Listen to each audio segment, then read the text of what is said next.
Today, President Joe Biden traveled to Valley Forge, Pennsylvania, the site of George Washington's headquarters during the Revolutionary War, to deliver his first campaign speech of the election year.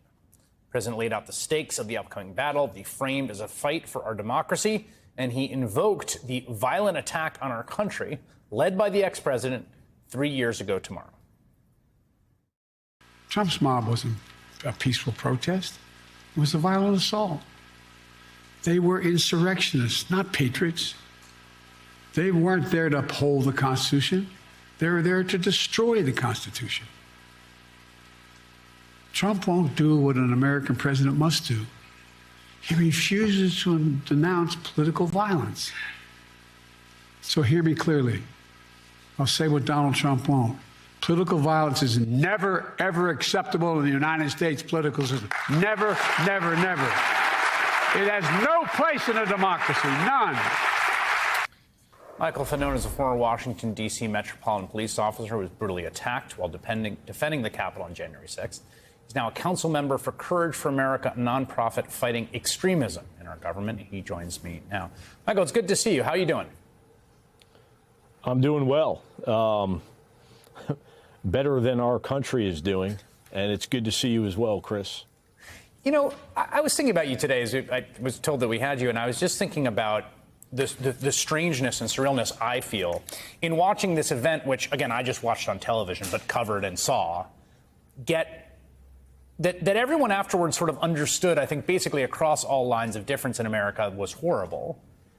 Slowly, that consensus being chipped away and the reality of what that happened being refashioned and reshaped, and 25% of Americans think the FBI instigated it, and you know, a whole bunch of people think it was much ado about nothing, and a majority of Republicans think we should move on and not talk about it anymore.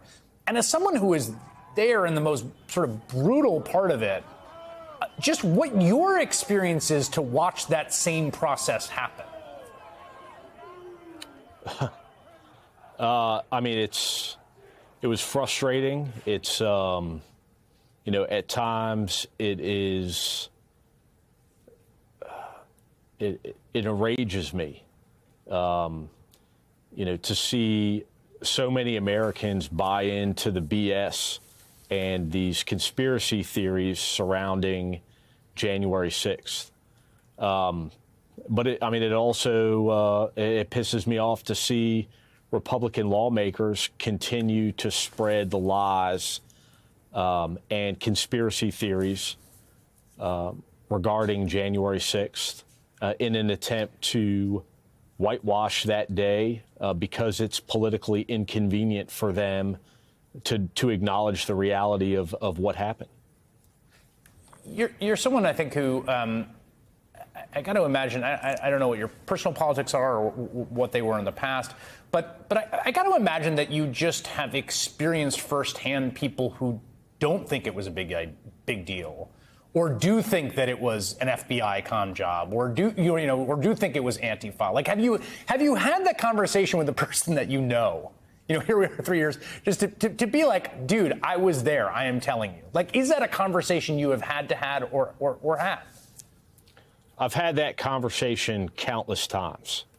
I've had the conversation as to, you know, the significance of the day and to whether or not it was as bad as I have described it. I've had the conversation trying to dispel, you know, people who I know's theories or conspiracy theories regarding who was responsible for the attack on the Capitol.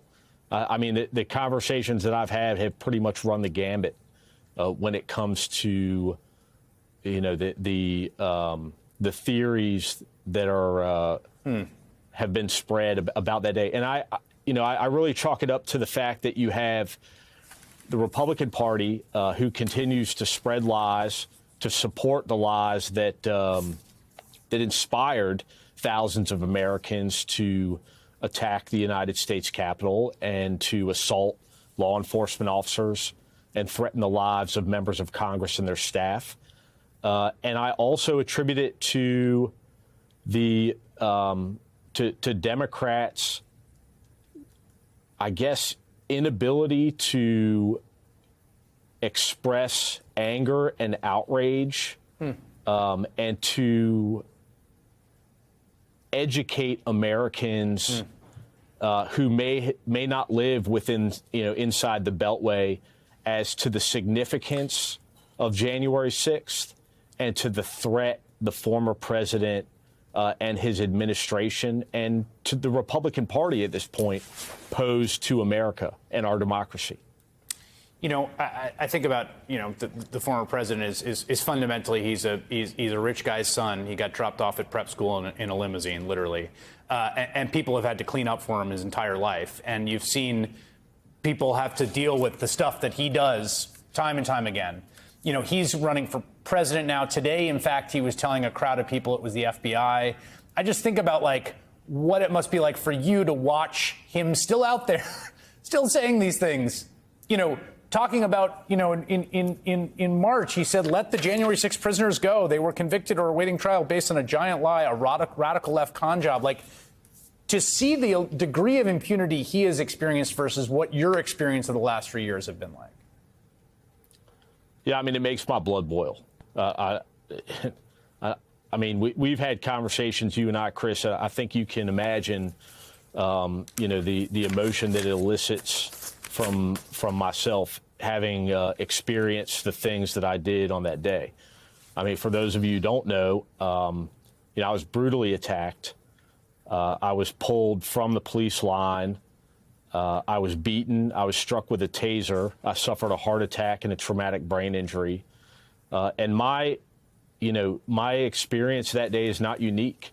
There were more than 100 law enforcement officers who were hospitalized, suffered injuries, some quite severe, even career-ending, as a result of their participation in the defense of the United States Capitol from fellow Americans. Mm-hmm.